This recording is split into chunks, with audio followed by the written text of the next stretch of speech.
ఇంట్లో 5గురు పిల్లలుంటే సందడి సందడిగా ఉంటుంది. ఈ 5గురు పిల్లల్లో ఎవరు ఎక్కువ అల్లరి చేసేవాళ్ళు?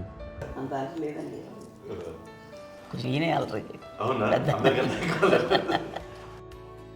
అమ్మ ఇక్కడ ఒకటమ్మా, అల్లరికి, హుషారుకి, చలాకితనానికి, చిలిపితనానికి ఆ తేడా తెలుసుకుని చెప్పమ్మా.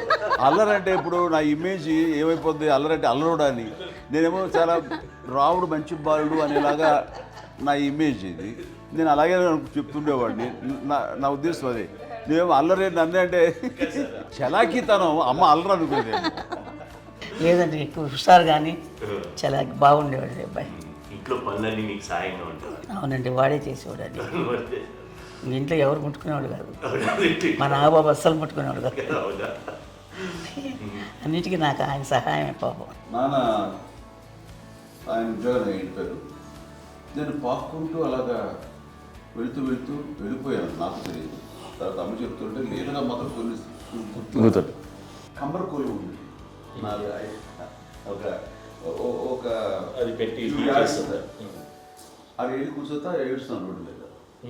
వెళ్ళేసరికి వాడు 3 years సో నన్ను వాడు తీసుకెళ్ళి వాడు కమ్మరకులో కూర్చోబెట్టాడు. ఇక్కడికి ఏడుస్తాను, ఎవరి పిల్లడో తెలియదు వాళ్ళకి. సో అది ఒక గంట పోయిన తర్వాత అమ్మ ఎత్తుకుంటూ వాడు కూర్చో, వాడు చిన్నబిడ్డ అనిపిస్తారు మొత్తం తెచ్చి అది వాడు చూసి ఈ అబ్బాయి అన్నారు. కాదు అనేసింది. అది అంటారు సరిగ్గా చూడమ్మా, ఈ అబ్బాయి మా అబ్బాయి అని. ఏంటమ్మా అంటే ఆ కమర్గోలులో కింద కూర్చోబెట్టాడు కదా, బస్ అంతా పూజేసుకుని నల్లగా అయిపోయింది. అంటే రంగని కాదు కానీ అలా రంగని కాదు కానీ ఆ కమర్గోలులో కూర్చోబెట్టడానికి ఆ మసిగిస్తూ ఇంకా నల్లగా అయిపోయింది. అంత నలుపుడేసరి నా బిడ్డ కాదని అమ్మ వెళ్ళిపోబోతుంది. మళ్ళీ డౌట్ వచ్చి ఆగింది. అది రావు, నేను నా బిడ్డని తీసుకెళ్ళింది. అప్పుడే చేశాడు థాడీస్ కట్టిందో డౌట్ నాకు.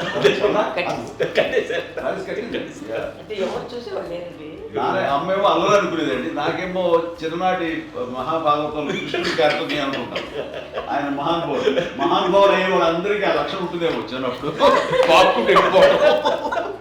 కొన్నిదల కుటుంబ సభ్యులు మంచి రుచులను ఆస్వాదిస్తారని, మంచి భోజనాలని ఆనందిస్తారని అందరికీ తెలుసు. చిన్నప్పుడు వీరి ఆహారపు అలవాట్లు ఎలా ఉండేవి? ఇదేవి ఎగిరేవి ఇవి ఎవ్రీ డే 2 పూట్ల ఉండాలంట. మరి నాగబాబు పాపం ఏముంది, తిన్నట్టు ఇష్టం. మరి అన్ని రకాలుగా నాన్న కోసం చేసి పెడుతుంటే మరి తను ఇష్టపడక ఆ తర్వాత లేకపోతే కోపడక ఎలా ఉంటాడు చెప్పండి. 5గురు పిల్లలు అయినా అమ్మా నాన్నలు కొంతమంది పైనే ఎక్కువ దృష్టి పెడతారు. ఈ 5గురిలో మీరు ఎవరి మీద ఎక్కువ ఫోకస్ పెట్టేవాళ్ళు? కళ్యాణ్ బాబు అండి. వాడంటే బాగా, అంటే వాడు ఏది తినేవాడు కాదు అసలు. ఏది ఆడికి ఏది తింటాడని ఇప్పుడు వాడికి నచ్చకపోతే, ఇప్పుడు నేనైతే నచ్చకపోతే చాలా గోల్ చేసేవాడిని. అన్నయ్యకేమో చాలా అన్నయ్య ఏది పెట్టినా తినేవాడు, అసలు అడ్జస్ట్మెంట్ తింటానండి. నాకేమో నచ్చకపోతే చాలా గొడవ పెట్టేవాడిని. తిండి ఇది ఒక అన్నం, ఇది ఒక కూరలు అని వెళ్ళిపోయేవాడిని. అమ్మకు అమ్మతో తిట్టి నాకు వెజిటేరియన్ ఎలర్జీ ఉండేది, అంటే చిరాకు అనమాట. కళ్యాణ్ బాబు ఏంటంటే తనకి ఇష్టమైన ఫుడ్ ఉంటే తింటాడు సైలెంట్గా, బాగలేకపోతే సైలెంట్గా వెళ్ళిపోతాడు. అమ్మకి ఇదేమేంటారండి, వదిలేమో తన తింటాడు.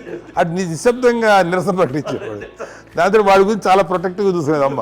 పైగా చిన్నప్పటి నుంచి కొంచెం వాడు వీక్గా ఉండేవాడు, అంత బలమైన ఇది కాదు. దాని తర్వాత కొంచెం అందుకని అమ్మ వాడిని స్పెషల్గా చూసుకునేది.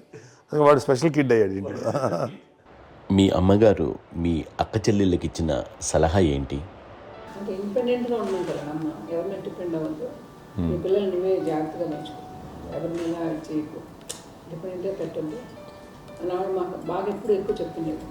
నాకు కొంచెం టఫ్ టైమ్స్లో కూడా ఆమె నీ పాటి నువ్వే ఉండాలి, ఎవరి దగ్గర ఉండదు, ఎవరింట్లో ఉండదు, మా దగ్గర కూడా ఉండదు, నీ ఇద్దరి దగ్గర నువ్వే ఉండాలి.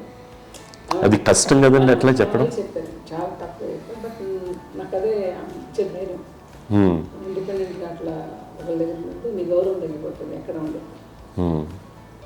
అది చాలా నాకు చాలా ఇన్స్పైరింగ్ ఉండేది అమ్మ మాటలు. అది ఇప్పుడు కూడా అది చాలా హ్యాపీగా అనిపిస్తుంది అని చెప్పింది. అంతే కదా, మనకి ఏదైనా రోగాలు వస్తే చేసేస్తాను దాన్ని మనమే. బట్ తగ్గించేవాళ్ళు కన్సర్న్ చూపించే డాక్టర్స్ ఒక్కొక్క కిత్తడి కింద ఉండొచ్చు, కానీ పోరాడాల్సింది మనమే. నాకు సార్ కొంచెం ఏదో ఒక డిప్రెస్డ్ ఇదేదో వస్తాయి ఫేస్ ఒకటి, నేనేదో ఇంకా మా అందరి నుంచి నేను సపరేట్ అయిపోయినట్టు ఒక సిచ్యువేషన్ వచ్చినప్పుడు అమ్మ నన్ను పట్టుకుని I'm there for you yes, ఎవరు నువ్వు అన్నా ఎస్ అన్న ఫ్రెండ్స్ కానీ ఎవరైనా సరే ఎప్పుడు కూడా అలోన్గా మటుకు అనుకోకు, నేను ఉన్నాను. ఆవిడ నన్ను పట్టుకొని ఇచ్చిన అఫెక్షన్ లేదా ఫీలింగ్ అసలు బలం అన్నమాట. ఇంకా ఏమన్నా చేయగలను నేను, పర్లేదు లైఫ్లో నాకు ఏదైనా సాధించగలను అని ఒక భరోసా తల్లి దగ్గర నుంచి రావడం అనేది నాకు ఎవరు అవసరం లేదనిపించింది. అంత స్ట్రాంగ్గా ఆవిడ support, very strong, very practical. అంత స్ట్రాంగ్ చేసింది నాన్న అని చెప్పండి. మా పిల్లల విషయంలో మేము కూడా మేబీ అంత స్ట్రాంగ్ కాదేమో, సెన్సిటివ్గా ఉంటాం, కానీ అమ్మ మాటలు చాలా స్ట్రాంగ్గా ఉండి మమ్మల్ని కఠినంగా ఇలాగే ఉండాల్సింది, ఇలా ఉండండి అప్పుడే మీరు నేర్చుకుంటారు. ఇక్కడ అమ్మ పాజిటివ్నెస్ గురించి ఇంకో మాట చెప్పాలి. అంటే తన బిడ్డలకే కాదు, ఈ రోజున మా రెండో పాప శ్రీజ కూడా తనకి లైఫ్ చిన్న SMS వచ్చింది. ఆ టైంలో కూడా తను ఏముందంటే అప్పుడు నాన్న దగ్గరికి వెళ్ళాను, తను ఇచ్చిన భరోసా, తను ఇచ్చిన మాట వెళ్ళలేని ధైర్యం వచ్చింది నాతో. నాన్నమ్మ దగ్గర ఎప్పుడు కూర్చోస్తాడు అప్పుడే పాజిటివ్ ఫీలింగ్ వస్తుందని నాతో షేర్ చేసుకుంటాను. తను మాతో చెప్తుంటే అనిపిస్తుంది కరెక్ట్, అమ్మ ఏం పర్లేదమ్మా, లైఫ్ అంటే ఒకరితోనే అయిపోదు, ఆ ఒక్కరి వల్ల వాళ్ళ ఇన్ఫ్లుయెన్స్ తోటో వాళ్ళు మన మీద నియంత్రించడం కానీ మన బాధల్ని వాళ్ళు చేయడం అవుతాం. జస్ట్ నువ్వు నీ గురించి నీ మనసులో ఏదనిపిస్తే నీ గుడ్ ఫీలింగ్ ఏది వస్తుందో ఆ ఫీలింగ్ ప్రకారం వెళ్ళిపోదు. అంటే ఆ జనరేషన్ పీపుల్ ఎక్స్పెక్ట్ అలా కాదు, ధైర్యం ఉండి అందరికీ ధైర్యం బాగా నూరుకొస్తారు. ఫాదర్ కూడా, మా నాన్నగారు కూడా అస్సలు ఎప్పుడు అనేవాడు, ఎప్పుడు మీరు పెట్టే చెయ్యి మీరు ఎప్పుడు పైన తప్ప తీసుకుని ఎలా ఉండకండి, చేతులు పెట్టుకొని అనే అట్లాంటివి చెప్తుండేవాళ్ళు. అందుకని మాకు ఇండివిజువాలిటీ మాకు బాగా ఎప్పుడు కూడా ఒకళ్ళని అడగడం అని, ఈవెన్ బ్రదర్స్ని అడగాలన్నా కూడా మాకు అది పడిపోయింది మైండ్లో, కొంచెం కష్టంగా ఉంటుంది. సో నాకు అంటే ఆవిడ మా అమ్మ ఏదన్నా కొంచెం డిప్రెస్ అయినా నేను చాలా ఎక్కువ అమ్మకి షేర్ చేసుకుంటే, అన్నయ్య కూడా లేడు. అన్నయ్య ఉన్నప్పుడు ఓకే, లేనప్పుడు నేనే ఎక్కువ షేర్ చేసుకున్నాను. బట్ ద బెస్ట్ థింగ్ మా అమ్మ దగ్గర నుంచి హగ్ అండి. ఈరోజు కూడా మా అమ్మని హగ్ చేసుకోకపోతే అంటే అది నాకు మా అందరిలోనూ, అంటే ఆవిడ పెద్ద చదువుకున్న వ్యక్తి కాదు, పెద్దగా బయటికి వెళ్ళి నా ఎక్స్పోజర్ కాదు, కానీ ఇవాళ అన్నయ్య కానీ విజయ, మాధవి, నేను, కళ్యాణ్ బాబు ఈ రోజుకి టుగెదర్గానే ఉంటాం. మేబీ మాకు కొన్ని విషయాల్లో నాకు మా మాధవ్కి డిఫరెన్స్ ఆఫ్ ఒపీనియన్స్ ఉండొచ్చు, మా చెల్లికి, మా అన్నయ్యకి అట్లా ఉండొచ్చు, ఉంటుందండి ఫ్యామిలీ అన్న తర్వాత. కానీ ద ఇన్విజిబుల్ బాండేజ్ మా అమ్మ ఇచ్చింది, ఆ లవ్ అండ్ ఎఫెక్షన్, హగ్, అవన్నీ ఆవిడ నాన్ వెర్బల్ అడ్వైజ్ ఏంటంటే అందరూ అలా కలిసి ఉండాలనేది ఆవిడ నుంచి మేము నేర్చుకోవాలి. అది ఇట్స్ ఇస్ నాట్ వర్డ్లీ, అది నోటి మాట కాదు, అది వెర్బల్గా కాదు, నాన్ వెర్బల్గా చెప్పినటువంటి ఇది. సో అందుకని అది మాకు గొప్ప, మేమందరం ఇప్పుడు అలా ఉండడానికి కారణం, అంత కలిసి ఉండడానికి కారణం, మెయిన్ కారణం మా అమ్మ అండి. అది సో అందరూ ఉండాలనేది మా అమ్మ అడ్వైస్. ఇప్పుడు కూడా నేను ఎప్పుడైనా ఏదైనా ఫీల్ అయినా, అన్నయ్య ఫీల్ అయినా, లేదు నాన్న అట్లా వదుకు, ఇట్లా ఉండండి, ఇట్లా ఉండి, ఇప్పటికీ చెప్తుంది. మేము ఎవరైనా ఎప్పుడైనా మా చెల్లితో గొడవపడ్డా అనుకోండి, నేను అట్లా అనకరా అని, ఎట్లాగా అన్న ఏమో లేదులేమ్మా, ఏదో అన్నాను కానీ ఫీల్ అవ్వకమ్మా, మేమందరం కలిసి, ఆవిడని అసలు టెన్షన్ పెట్టవండి మేము. సో అలా అది ఆవిడ నేర్పించింది, అలా కలిసి ఉండటం అనేటువంటి బాండేజ్ని ఆవిడ తన ఒక హగ్తో చెప్పింది. అన్నయ్య సినిమా చూడండి, జాదూకి చెప్పాను కూడా, అది మా అమ్మ దగ్గరే ఉందండి. శంకర్ దాదాలో చెప్తాడు చూడండి. ఇప్పుడు మోడ్రన్ వర్డ్స్లో చెప్పాలంటే మీ అందరికీ ఆవిడ ఒక వైఫై లాంటిది. Yes, you can say that. Yes. ఇంకొక అడ్వైజ్ కట్టండి, అమ్మ విషయంలో నేను గొప్పగా ఫీల్ అయ్యేది, కానీ చాలామంది పెద్దలు రిటైర్ అయిపోయి విశ్రాంతి తీసుకుంటున్నటువంటి పెద్దలందరూ కూడా ఆచరించే విధంగా ఒక విషయాన్ని నేను గమనించాను. ఇప్పుడంటే నా దగ్గర ఉంటుంది కాబట్టి ఉన్నాను. అమ్మ విడిగా ఇంకొక ఇంట్లో ఉండేది, 9 సంవత్సరాలు నాన్నగారు దూరం దగ్గర నుంచి ఉండేది. 5 సంవత్సరాలు ఒంటరిగా ఉండి నన్ను బిడ్డలందరూ ఎవరు మానవుని వెళ్ళిపోయారు, నేను ఒంటరి అయిపోయాను అన్న ఫీలింగ్ అమ్మకు ఎప్పుడు ఉండేది కాదు. తర్వాత బిడ్డలు ఆయా వాళ్ళ టైం బట్టి వచ్చి చూసుకుంటూ సరిపోతుంది. అది వారమా, నెలక, 2 నెలక, అసలు ఒకసారి రాలేని పరిస్థితిలో ఉంటుంది 5-6 నెలల పాటు. ఇదే ఊళ్ళో ఉండి పక్క వీధుల్లో ఉండి ఎవరి పనులు వాళ్ళు బిజీగా ఉండి, ఎవరి షూటింగ్ వాళ్ళు బిజీగా ఉండి, ఎవరి ప్రొఫెషన్లో వాళ్ళు బిజీగా ఉండి, ఎవరి ప్రొఫెషన్లో వాళ్ళు బిజీగా ఉండి, తన సంసారం తను బిజీగా ఉంటాను. ఒకసారి అమ్మ ఏమీ ఫీల్ అయ్యేది కదా, ఏంటమ్మా రావట్లేదు, అసలు పట్టించుకోవట్లేదు ఏంటి అంటే, అంతేలేమ్మా అని ఇలాంటి నిరసన మాటలు కానీ, ఈసరింపు మాటలు కానీ, లేకపోతే న్యూనతాభావం కానీ ఇలాంటివి ఎప్పుడు అమ్మకు లేవండి. వచ్చారు అబ్బాయి ఏం చేసి పెట్టడా చెప్పండి అంటూ చాలా పాజిటివ్ ఉండి ఇప్పటికీ కూడా తను సపరేట్ కిచెన్ మా ఇంట్లో ఎంతో అందరూ వేరే కిచెన్. ఎందుకంటే అమ్మకి మోస్ట్ స్ట్రెస్ బస్టర్ వచ్చేసినా లేకపోతే ఏదో రిలీఫ్ ఏంటంటే తన కిచెన్లో కూర్చొని వండుకుతాడు, వండి అందరికి పెట్టాం. ఇప్పటికీ కళ్యాణ్ బాబు అక్కడక్కడ తిరిగేసి ఎక్కడో చేసి నిరసనలు చేసి అన్ని రకాలు చేసి వస్తే అమ్మకి చాలా జాలి. ఆడేదో ఇంక మేము గుడ్లో కష్టపడుతున్నాం కానీ ఆడి ఎంతలో వెళ్ళేది మీకు టీవీలో వాటిలో అది ఎక్కువగా చూపించేసరికి వాడే కష్టపడతారు, మేము కష్టపడలేదు ఫీల్ అమ్మకి. అందులో వాడు రాగానే ఎలా వచ్చావా అని అమ్మ ఎక్కడ కళ్యాణ్ బాబు అంటే ముందు అమ్మను కానీ ఎక్కడ కళ్యాణ్ బాబు తను ఎక్కడ ఉంటాడు ఏ ఉంటాడు తెలుసు. అది తెలిసిన తర్వాత ఎక్కడ తను వాడికి ఇష్టమైన బిర్యానీ అవి చేసి చక్కగా పంపించి అన్నీ చేస్తున్నాడు. అట్లాగా బిడ్డలకి పెట్టడమే తప్ప బిడ్డల నుంచి ఈ వయసులో ఎక్స్పెక్ట్ చేయడం లేకపోగా కొంచెం పట్టించుకోవట్లేదు అనే ఒక న్యూనత భావనలోకి వెళ్ళిపోయి సైకలాజికల్ డిప్రెస్ అయ్యే మదర్ మాత్రం కాదు.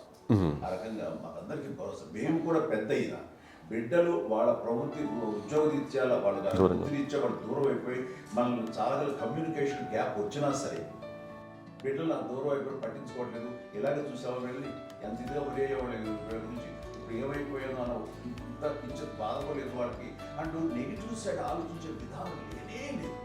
అది మా అందరికి ఎంత కంఫర్టబుల్ అంటే అంత అవుతుంది. చూసుకోకపోతే మాధవ్ చూసుకుని మాధవ్ లేకపోతే నాగబాబు వెళ్తుంటాడు కడియడం వల్ల మా విజయ్ చూసుకుంటున్నది సరే నాకు కళ్యాణ్ బాబు తను చూసుకుంటుంటాడు. ఇలా ఎవరో కూడా వెళ్తూ ఉంటాం. అమ్మ మాత్రం అది వెరీ గుడ్ హెల్దీ. నేను చాలా తల్లిదండ్రులు చూశాను, అవును, వాళ్ళు చాలా ఇబ్బంది పడుతూ ఉంటారు. పట్టించుకోవడం మేము అర్థం చేసుకోగలము కానీ వాళ్ళు వస్తే బాగుంటుంది కదా అనేది ఉంటుంది. ఫీల్ అవుతారు. అవును, అలాంటి ఫీలింగ్ ఏం లేదు. పైగా బిడ్డలు వస్తే వాళ్ళకి ఏం చేసి పెట్టాలా అనే ఆలోచన. అది వెరీ హెల్దీ. చాలా మంది ఆచరించాల్సిన ఒక విషయం అనుకుంటాను.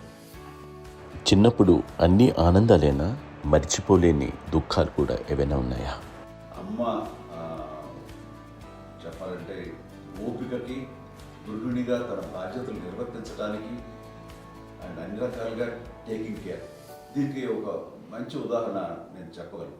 అది తలుచుకోవడం నాకు చాలా ఉద్యోగంగా ఉంటుంది, నాకు చాలా కంటితలు వచ్చేస్తుంది. అమ్మకి మేము 5 బిడ్డలు అండ్ పురిట్లోనూ 1 year పెరుగో 2.5 years పెరుగో 3 బిడ్డలు చనిపోయారు. నాకు గుర్తెరిగి పొన్నూరులో నేను 6th class చదువుతున్నాను, 6వ తరగతి. అప్పుడు రమణ అనే ఒక అమ్మాయికి 3 years. రమణ అంటే మా ముగ్గురికి కంటే పెద్దది, మా కంటే పెద్దది, కళ్యాణ్ బాబు కంటే పెద్దది, మాకంటే మధ్యలో పిల్ల. తనకి అప్పట్లో మా నాన్నగారు ఉద్యోగరీత్యా క్యాంప్కి వెళ్ళిపోతుండేవారు. ఏమి ఉండేది నాన్న చెప్పాలంటే ఫుడ్లో కష్టపడేవారు. ఇంకా నాన్న చెప్పినట్టు కదా, నాగో చెప్పినట్టు. కానీ ఇంటి బాధ్యత, ఇంటి పనులు, రోగాలు వచ్చిన రుచులు వచ్చిన హాస్పిటల్కి తీసుకెళ్ళాలట ఏదైనా సరే అమ్మే పడేది. ఆ శ్రమ తీసుకున్న టైంలో అమ్మకి అసిస్టెంట్కి నేను సహాయపడుతుండేవాడు ఉండేవాడు. అమ్మ చూడరు నాకు ఫ్రెండ్స్ ఆడుకోవడం అది నిజంగా ఎప్పుడు నాకు గుర్తేది, నాకు తెలియదు, నాకు లేదు ఫ్రెండ్స్తో తిరగడం అది ఫ్రెండ్స్తో అమ్మ పట్ల ఉండేవాడు. అలాంటి నేను ఆ పిల్లకి బ్రెయిన్ ఫ్యూర్ వచ్చింది. ప్రభుత్వ ఆసుపత్రి పొన్నూరులో ఆ పిల్లని చేర్పించినప్పుడు 2-3 days అయిన తర్వాత ఒక బ్యాడ్ న్యూస్ వినాల్సి వచ్చింది. తెల్లారికి కాన్షియస్ లేదు, పోయింది. ఏం చేయాలో తెలియదు. అమ్మ వయసు చిన్నది. ఇద్దరు తీసుకుని ఆ బిడ్డని నేను ఒళ్ళో పెట్టుకుని శవాన్ని, డెడ్ బాడీని రిక్షాలో ఇంటికి వెళ్ళాలి. ఇప్పటికీ నాకు గుర్తు ఆ విజువల్స్. అండ్ నాన్నకి తెలియదు ఏ విషయం, నాన్న ఎప్పుడు వస్తారో తెలియదు, ఎలా కమ్యూనికేట్ చేయాలో తెలియదు. అది తీసుకుని వెళ్ళిన తర్వాత ఇంట్లో పడుకోబెడుతుంటే ఏం చేయలేదు. చుట్టుపక్కల ముస్లిం సోదరులు ఉండేవాళ్ళు, ఫ్యామిలీస్ అక్కడ. అంటే మసీదు, పొన్నూరు మసీదు పక్కన మా ఇంట్లో అనుకుని ఆ ఇంట్లో అందరూ వచ్చి చూసేవాళ్ళు, వాళ్ళే హెల్ప్ చేసేవాళ్ళు. ఏం చేయాలో తెలియదు. ఆ నెక్స్ట్ రిచువల్స్ ఎలా చేయాలో, పెంపకం ఎలా చేయాలో తెలియదు. అందరూ చిన్నపిల్లలే. తను చిన్నది, మిగతాలందరూ పరిసరులే. సో ఇలాంటి పరిస్థితుల్లో కమ్యూనిటీ వచ్చినప్పుడు చుట్టుపక్కల వాళ్ళు వీళ్ళు వచ్చి చేయాల్సిన కార్యక్రమాలు చేశారు. ఆ సమయం నాకు ఎక్కడో కమ్యూనికేట్ చేసి డిపార్ట్మెంట్ ద్వారా నాన్న వచ్చేసరికి అన్నీ అయిపోయింది. ఇప్పటికీ నాకు మేము ఇలా ఎన్ని పురుషులు ఎన్నుకుంటున్నామంటే ఎలాంటి ఇది లేకుండా జాగ్రత్త అనే ఒక హెచ్చరికలాగా చేస్తూ అండ్ పంపించాలని సపోర్ట్ చేసి అండ్ ఇప్పుడైతే నా మీద ఎంత నమ్ముకుంటే నేను ఏ నిర్ణయం తీసుకున్నా మరో మాట అది తనకి హాస్పిటల్ పెద్ద ఫోబియా. నేను ఎక్కడికి వస్తాను హాస్పిటల్. ఈ మధ్యకాలంలో సరే అమ్మకు మోకాల ఆపరేషన్ జరిగింది.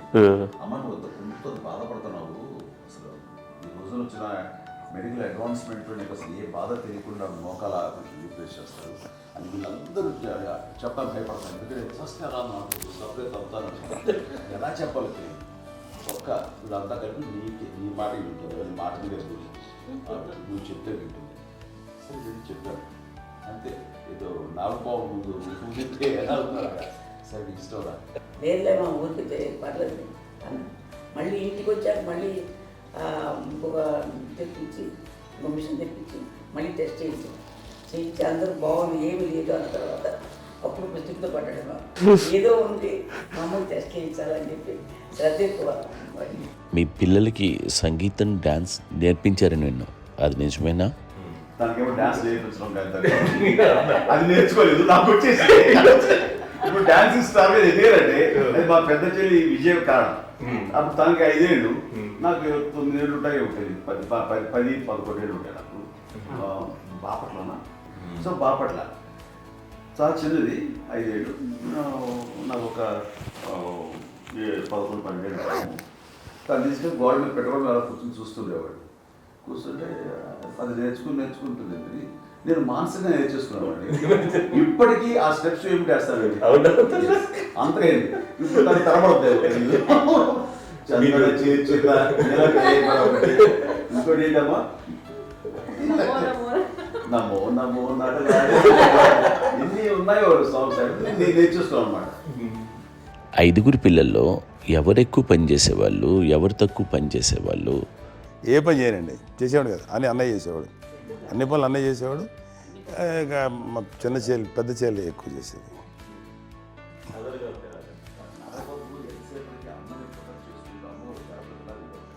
అదే అబద్ధం అండి, అది అన్నయ్య నన్ను గౌరవంగా మాట్లాడుతున్నాడు కానీ అన్నయ్య అవుట్ ఆఫ్ ప్రొటెక్షన్ మాట్లాడుతున్నాడు కానీ అవుట్ ఆఫ్ మాట్లాడుతున్నాడు కానీ అసలు ఎప్పుడు ఏ పని చేయలే. లేదు ప్రామిస్ అండి, ఏ పని చేసేవాడు కాదు. మా ఇద్దరికి మధ్యలో పాపం అన్నయ్య చాలా పని చేసేవాడు. ఎంత పని చేసేవాడు, నేను ఇచ్చిన తర్వాత మళ్ళీ నాకు ఏదైనా చిన్న పని చెప్తే అది కూడా నువ్వే చేయనివ్వండి. ఆ కోపం వచ్చేది, కోపం వచ్చి ఒకడు కొట్టేవాడు. కొడితే కోపం వచ్చేది తప్ప నేను వెళ్ళేవాడిని కాదు. అమ్మకి ఎప్పుడు ఏంటంటే ఒక ఇదే పని చేయడని, అంతే. నిజంగా ఏ పని చేసేవాడిని కాదు. అవునా? లేదు లేదు లేదు మహాప్రేమ.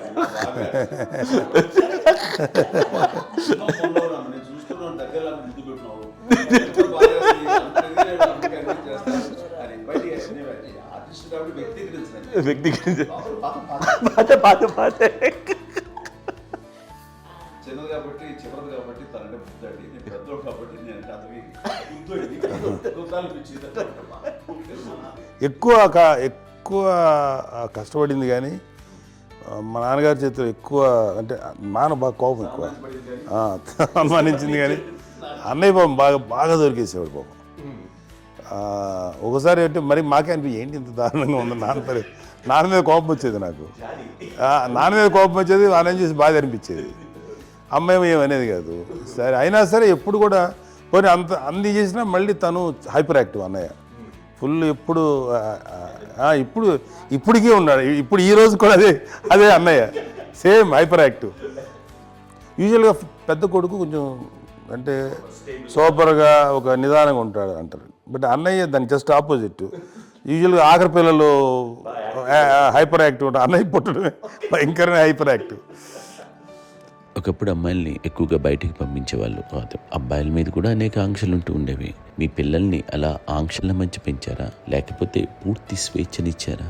అంటే మాకు మా నాన్నగారు కానీ మా అమ్మగారు కానండి మాకన్నా చాలా బ్రాడ్ మైండ్ ఉన్న వ్యక్తులండి. ఎందుకంటే పిల్లలు ఎక్కడన్నా బయటకు వెళ్తే ఇప్పుడు మేమైతే భయపడిపోతాం. ఇప్పుడు భయం ఉందన్న. మా విజయ్ కానీ మా చిన్న చెల్లి అన్నయ్య నేను అందరం కూడా ఇవాళ ఉన్న పరిస్థితిలో వాళ్ళు ఎప్పుడు భయపడేవాళ్ళు కాదండి. ఎక్కడికి వెళ్తాను నీళ్ళని ఇచ్చేవాళ్ళు, లేట్ అయినా అసలు ఏమనేవాళ్ళు కాదు. లేకపోతే ఏదైనా మోటార్ బైక్లు వేసుకున్నాం, లేకపోతే కారులో ఎట్లా పడితే ఎట్లయినా సరే ఏమనేవాళ్ళు కాదు.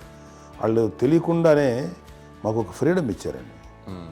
సో దట్ అదే ఆ ఫ్రీడంలో భాగమే అన్నయ్య కానీ ఇండస్ట్రీకి వెళ్ళాలంటే కూడా ఒక వ్యక్తి ఒక కొడుకు ఒక గొప్ప కెరీర్ని పర్సూ చేసుకుంటూ వెళ్తున్నప్పుడు నాన్నగాని అమ్మగానే ఓపెన్ మైండ్ తోటి అసలు నువ్వు వెళ్ళి నాన్న ఎంతకాలం వెళ్తావు నువ్వు ప్రయత్నించని చెప్పి అలా వదిలేశారండి. అన్నయ్య కూడా ఏంటంటే మోస్ట్ రెస్పాన్సిబుల్గా వెళ్ళి చాలా మేజర్ అమౌంట్ అన్నయ్యకి కూడా పెద్ద అమ్మకు వందలు ఇచ్చేది కాదు. కరెక్ట్గా ఆ ఇన్స్టిట్యూట్లో చదువుకునేటప్పుడు ఎంత ఇవ్వాలో కరెక్ట్గా ఇచ్చేది. తనకి ఎక్స్ట్రా ఖర్చు పెట్టుకుంటే అంటే అట్లా ఉండేది పరిస్థితి. అంతే కదా, అంత జాగ్రత్తగా అన్నయ్య కూడా అంత రెస్పాన్సిబిలిటీగా రెసిప్రోకేట్ అయ్యి చేసి అందువల్ల మా అమ్మ నమ్మకం చూడాలి. మా అమ్మగారి మా నాన్నగారి నమ్మకాన్ని ఎప్పుడు అది పాటు ఇంత నమ్మకానికి 10 times ఇచ్చాడు. ఏ వయసెస్ వైపు కానీ ఏ అలవాట్ల వైపు కానీ ఎందులో ఇండల్జ్ అవ్వకుండా నాకు నేనుగా నియంత్రించుకుంటూ సరైన మార్గంలో వెళ్ళేలాగా నాకు వెళ్ళడానికి లోపల ఆ స్ట్రాంగ్ థాట్ అడగగానే వాళ్ళు రెసిస్ట్ చేస్తే ఇచ్చానని ఆపేశారు అని ఏదో చిన్న రిలక్టెంట్ ఫీలింగ్ ఉంటుంది. వాళ్ళ మీద చిన్న కోపం నిరసన ఉండేది. వాళ్ళు అలా లేకపోవడానికి వాళ్ళు వెంటనే అడిగిన వెంటనే జాగ్రత్త అనే నిర్ణయం ఉండేది. కానీ జాగ్రత్త అని హెచ్చరిక చేయడంతో నాకు మరింత బాధ్యత తిరిగి గుర్తు తిరిగి నేను నడుచుకుంటూ వెళ్ళాను. కాబట్టి అది నాకు ప్లస్ అయింది వాళ్ళ దగ్గర. అంటే మదర్ అంటే తల్లి అనే కాదు, మదర్ ఫిగర్ ఎవరిచ్చినా సరే అది నానైనా తల్లితో సమానం అనుకుంటాను. నాకు చెప్పినట్లుగా అట్లాగా అలిసిపోయి వచ్చిన నాకు కాళ్ళు నొక్కుతుంటే నాకు భయం వేసేసేది. ఆ తర్వాత పడుకో అది గదవాయించేవాడు. అది కూడా కోపం అంటే ఉదాహరణ అంటే మళ్ళీ అది నాకు తిడతారు ఎందుకు కాదు పడుకుని ఎక్కడ నిద్ర వస్తాయండి నాన్న అంటే. సో ఆ రకంగా నాన్న తన ప్రేమ చూపిస్తుంటాను. ఆ తర్వాత గోండా టైప్లో కూడాను నేను ట్రైన్ కింద వెళ్తుంటే నాన్న అక్కడే ఉన్నారు రాజమండ్రి దగ్గర ప్రాంతంలో. ఆయన చాలా కోపం చేస్తుంది, ఇలాంటివి చేస్తుంటావు నువ్వు ఏదైనా అయితే ఏంటి అది చెప్పి ఏం పర్లేదన్నా ఏమవుతుందో అన్ని రకాల సేఫ్టీ అన్ని రకాల జాగ్రత్త చూసుకున్నాం. ఈ రోజు ఉన్నది సేఫ్టీ అప్పుడు లేదు. అయినా సరే రేపు పొద్దున నీ కొడుకులు ఇలాంటి పరిస్థితుల్లో నీకు తెలిసి వస్తారు అప్పుడు అనేవాడు. ఎన్నిసార్లు అనేవాళ్ళు నాకు నిజంగానే మగధీర టైంలో గుర్ర వ్యక్తుని ఆ రోడ్డు మీద పడిపోయాడు అని అన్నప్పుడు నాకు ఆ ఫస్ట్ టైం ఆ ఫీలింగ్ కలిగింది. అలాగే పీటర్ హెయిన్స్ అనేవాడు ఫస్ట్ మగధీరలో జంప్ చేస్తారు, మోటార్ బైక్ జంప్ చేసినప్పుడు ట్రైల్లో పీటర్ హెయిన్స్ అంత హైట్ నుంచి 20 feet 25 feet హైట్ నుంచి పడిపోయి మొత్తాన్ని బోన్స్ని ఎరగొట్టుకుని వాడు 7 నెలలు వాడు ఇరప్పుడు హాస్పిటలైజ్డ్. అది వీడైతే ఏమో తలుచుకుని భయం వేసేసేది. అప్పుడు నాన్న గుర్తుకొచ్చేవాడు, ఓహో వాళ్ళ టెన్షన్ ఇంతే లేదు, మనకి మన కొడుకు వస్తే తెలియదు ఈ మాట నాన్న ఎప్పుడు అన్నారని అనిపిస్తుంది. Sweet memories my. అత్త కోడళ్ళ మధ్య అనుబంధం ఎలా ఉంటుంది? సురేఖ్ గారితో మీకున్న అనుబంధం గురించి చెప్తారా? మాకండి కోడలు కాదండి, నా కూతురండి. అంత బాగుంటాం మేమిద్దరం కూడా.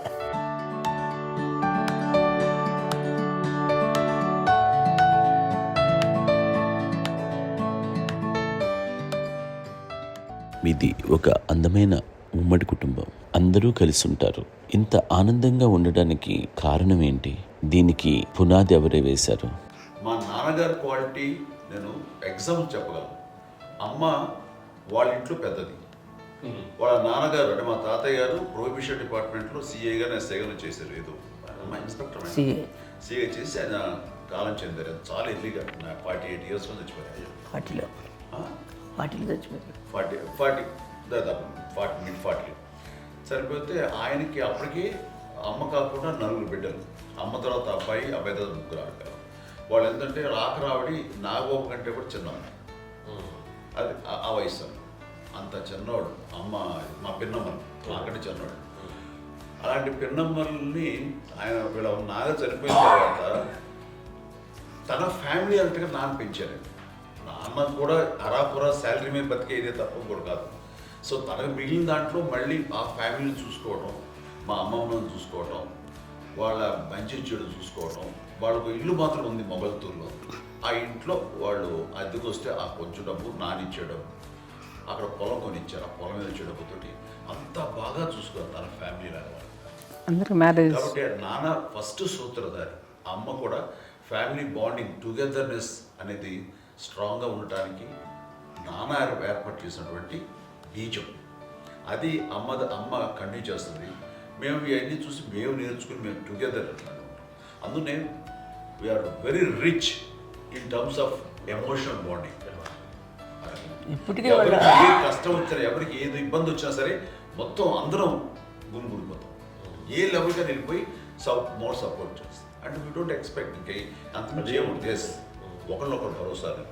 అది మా ఫ్యామిలీ మేము వెరీ స్ట్రాంగ్ అని చెప్పాలి. పెద్దవాడు కాబట్టి అవకాశం నాకు వచ్చింది కాబట్టి అమ్మ, ఇది ఎప్పుడు ఎవరు కొన్ని విషయాలు నాగబాబు సపోర్ట్గా ఉంటాడు. నాగబాబు ఉండి వాడు ఉంటాడు భరోసా. అలాగే ఆడపిల్లలు మీ అందరిలోనూ అమ్మని ఎవరు ఎక్కువ జాగ్రత్తగా చూసుకుంటారు? ఎందుకంటే ఎగ్జాక్ట్లీ మేము కూడా గమనించలేని సున్నితమైనటువంటి ఇష్యూస్ లైక్ హెల్త్ విషయం కానీ, అమ్మ మూడు కానీ, అన్నయ్య ఎంత క్యాజువల్ ఎంత బిజీ ఉన్నా ఒక అమ్మాయి ఉంటుంది. అలాగే చాలా చిన్న చిన్న విషయాలు కూడా చాలా మెడికల్ ఇంట్రెస్ట్. అందుకని మాకు అన్నయ్య ఉన్నాడు, అన్నయ్య దగ్గర ఉంది అమ్మ అంటే ఇంకా ఎక్కువ రిలాక్స్ అయ్యాను. అన్న దగ్గరికి వచ్చాక మేము అందరం చాలా కంఫర్ట్ అయిపోయాం. ఎప్పుడు ఎవరు కొన్ని విషయాలు నాగబాబు సపోర్ట్గా ఉంటాడు. నాగబాబు ఉండి వాడు ఉంటాడు భరోసా. అలాగే ఆడపిల్లలు ఇట్లా ఒకళ్ళొకరు కాంప్లిమెంటరీ టు ఈచ్ అదర్ అండి. అవి ఒక్కరు కాదండి, అది వాళ్ళ ఆమె చూపించే ప్రేమగా నేను చెప్పగలను. కానీ బట్ దీని అందులో సూత్రధారి నాన్న తర్వాత అది అమ్మ మెయింటైన్ చేస్తుంది. ఇప్పుడు అమ్మ నా ఇంట్లో ఉంది అంటే మనవాళ్ళు వస్తారు, మనవాళ్ళు వస్తారు, ఆడబిడ్డలు వస్తారు, వీళ్ళబిడ్డలు వస్తారు, ఇల్లు ఎప్పుడు కలకలాడతారు అమ్మ. అది మేమందరం ఆచరిస్తుంటాం పండగలకి, పబ్బాలకి. అది నిన్న మొన్న నాగబాబు వచ్చి చాలాసేపు కూర్చున్నాడు. నేను ఇంట్లో లేకపోయినా వచ్చి నాగబాబు కూర్చొని టైం స్పెండ్ చేసి వెళ్ళిపోతుంటాడు. అలాగే చెల్లెలు ఇద్దరు ఆల్మోస్ట్ ఎవ్రీడే మాత వస్తుంటుంది, తను కూడా వస్తుంది. నిన్న సాయంత్రం కూడా వచ్చి ఉంటుంది. అమ్మా మధ్యాహ్నం వచ్చి కదా వచ్చి ఇక్కడే భోజనం చేసుకో అలా ఉంటుందండి. ఈ తరం వాళ్ళకి మీరు ఇచ్చే సలహా ఏంటి? కలిసి ఉంటే బాగుంటుందండి. పిల్లలు తల్లి కలిసి అక్క చెల్లెలు తమ్ముడు అందరూ కలిసిమెలిసి ఉంటుంది. అన్యోన్యం ఉంటుంది, సంసారం నిలబడుతుంది. లేకపోతే ఏముందండి, ఇక్కడ వెళ్ళిపోతారు, విడిపోతే ఎక్కడే పడబాడు అంతే. ప్రేమలు ఇప్పుడు లేవండి, తగ్గిపోయాయి. మెకానికల్ చాలా మటుకు ఏదో ఇంకా వాళ్ళ పనులు చేసుకోవడం ఏదో జరిగిపోతూ ఉంది అనుకోండి. అంత ప్రేమలు ఎక్కడ లేవండి ఇప్పుడు ఈరోజు.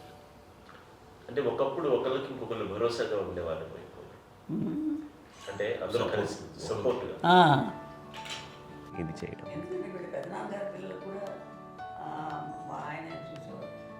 మా నాన్నగారు అన్నయ్య గారు నాన్నగారు వాళ్ళ బిడ్డలు కూడా వాళ్ళ ఇక్కడే బిడ్డలు కూడా ఉన్నారు. నేనే పెళ్లి చేశాను. వాళ్ళని కూడా అమ్మాయి, వాళ్ళ ఆడపిల్లలు కూడా అమ్మాయి. పెళ్లి చేశాను ఇద్దరు పిల్లలు. చూడండి, నాన్న ఎట్లయితే తన చెల్లెలు చూసుకున్నారో అట్లే నాన్న తరపు అమ్మగారి పిల్లలు వాళ్ళు చనిపోయారు చెల్లి గారి, వాళ్ళ బిడ్డలకి పెళ్లిళ్ళు, పేరెంటాలు అన్నీ చేసింది అమ్మాయి. అమ్మ అలా చేసింది కాబట్టి అది మాకు మార్గదర్శకం ఉంది. ఇప్పటికీ వాళ్ళు కొంచెం ఒక మాదిరి పరిస్థితి ఉంటే వాళ్ళకి ఇల్లు కూడా పెట్టడం కానీ వాళ్ళకి తగిన సహాయం అంటే కనుక ఎవ్రీ మంత్ మా పెదనాన్నగారి అమ్మాయి వాళ్ళు అప్పుడు 70 వాళ్ళకి ఎవ్రీ మంత్ మా ఇంటి నుంచి మొత్తం వెళ్ళిపోతాం 15,000 మా అబ్బాయి మంచితనం ఎన్నో సంవత్సరాలు వెళ్ళిపోతాను. బ్యాంక్ వచ్చేది ఫస్ట్ అదంతా కూడా మా పెద్దలు వచ్చింది. వాళ్ళు కూడా వచ్చి అమ్మని అంతా ప్రేమలో చూస్తారు, ఇష్టంగా చూస్తారు. అమ్మ ఇందాక చెప్పినట్లు ఇచ్చే మెసేజ్ ఏంటి అన్నది అమ్మ మాటలో చెప్పాలంటే, బంధాలు బాంధవ్యాలు అన్నది ఎనలేని ఆస్తిపాస్తులు. సో ఎలాగైతే డబ్బు ఎంత సంక్రమించింది, ఎన్ని ఆస్తులు వచ్చాయి ఫిజికల్గా అనే దాని మీద కంటే కూడా ఇవి ఆస్తిగా తీసుకుంటూ దీన్ని విలువ ఎరిగి గుర్తెరిగి దాని ప్రభావం తెలుసుకుని అది కనుక మనం ఇచ్చిపుచ్చుకుంటే ఫ్యామిలీలో అంటే దాన్ని మించినటువంటి గొప్ప సంపద ఉండదు. కష్టాలు వచ్చినప్పుడు డబ్బు తీరుస్తుంది కాదండి, కష్టం వచ్చినప్పుడు ఒక భుజం తీరుస్తుంది, ఒక చేయూత తీరుస్తుంది. అది మన బ్లడ్ రిలేషన్ మనలో మనకి అది ఉండటం అనేది అదృష్టంగా ఫీల్ అవుతాం. అంటే ఒకసారి అమ్మ చూసి నాకు ఎందుకు అనిపిస్తుంది అంటే, అది ఎవరి ద్వారా సంక్రమించడానికి తన ఆ చెట్టు కొమ్మలమే కాబట్టి ఆ చెట్టుకే మనం ఆపాదించాలి. ఎక్కడో మామూలుగా ఉండాల్సిన వాళ్ళు ఈ రోజున ఈ స్థితిలో ఉన్నాము, ఇంతమందికి లైఫ్ రావటానికి దోహదపడ్డాము, ఇంతమంది కలిసికట్టుగా ఉండటానికి ఇదైంది.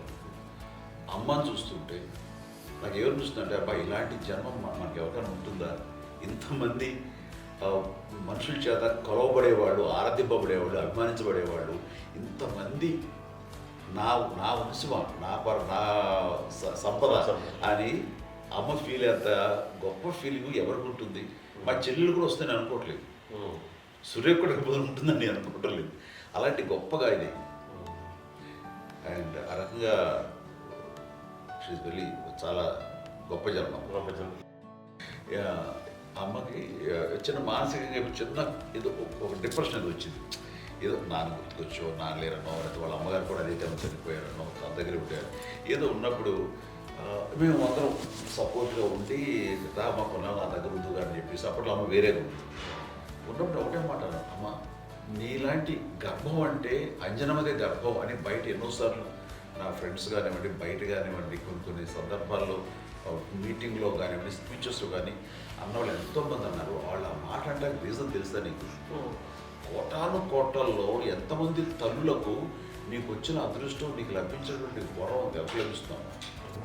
బిడ్డలు ఎంతోమంది చేత కొనియాడబడుతున్నారు, ఎంతోమందికి సహాయపడుతూ ఆ రకంగా వాళ్ళందరి యొక్క ఆశీస్సులు పొందుతున్నారు. కానీ ఎంతోమందికి నిరంతరం హెల్ప్ చేస్తూ వాళ్ళ ఇది చూసుకుంటున్నారు. అవి ఆ భగవంతుడు మీరు చేస్తున్న పూజలో ఉన్న ఆ భగవంతుడు మన నెక్స్ట్ తరాలకు కూడా మనకి ఇలాంటిది వారసత్వంగా ఇస్తూ అదే రకంగా కొనసాగించేలాగా మాకు అదృష్టాన్ని ఇచ్చారు. ఇంతమంది ఎవరు నీ నుంచి వచ్చిన వాళ్ళే, నీకు నీ ఎంత గొప్ప గర్భం, ఎంత గొప్ప జన్మ నీది. అలాంటిది నువ్వు ఇలా అవటమేంటి? ఇది హై లెవెల్లో ఉండాలి నీ ఫీలింగ్స్గా నువ్వు కానీ. అంతే నువ్వు ఇలాగా కుంగిపోవడం ఏంటమ్మా చెప్పినప్పుడు ఇది నీది కాదు, నాది కాదు, నువ్వు నమ్ముకున్న భగవంతుడు నీకు ఇచ్చింది అనుకుంటావు కదా. నువ్వు ఆ భగవంతుడి కృతజ్ఞత తీర్చుకోలేక ప్రతిరోజు ఆయన ధ్యానించు, ఆయన పూజలో ఉండు, నీకు ఆయనే ధైర్యం ఇస్తాడు. అంతేగాని నువ్వు నెగిటివ్ సైడ్ ఆలోచించుకోమ్మా. మా అందరికీ పాజిటివ్నెస్ ప్రివైల్ చేసిన దానివి, ఇచ్చిన దానివి, అందించిన దానివి. అలాంటి నువ్వు నెగిటివ్ వైపు వెళ్ళిపోకూడదు అంటే అంతే. మళ్ళీ అటుపక్క ఎప్పుడు గెలలేదు. ఆంజనేయ స్వామి భక్తి ఆయనలో ప్రవేశపెట్టి చెప్పాలడానికి నేనే నేను నన్ను దేవుడు ఇంట్లో నేనే ఇంట్రడ్యూస్ చేశాను. నానంత ప్రగాఢంగా నమ్మి ఆయన దానివల్ల లబ్ధి పొందారు. ఆయన అందులో మమ్మల్ని మించిపోయే స్టేజ్కి వెళ్ళిపోయారు. ఆయనతోటి ఆంజనేయ స్వామితో ఇంటరాక్ట్ అవుతూ అట్లా ఆయన నన్ను నమ్ముకుంటుంది. ఆయన నానంటారు అంతా నా గురువు, నా పెద్ద కొడుకు పెద్దోడే.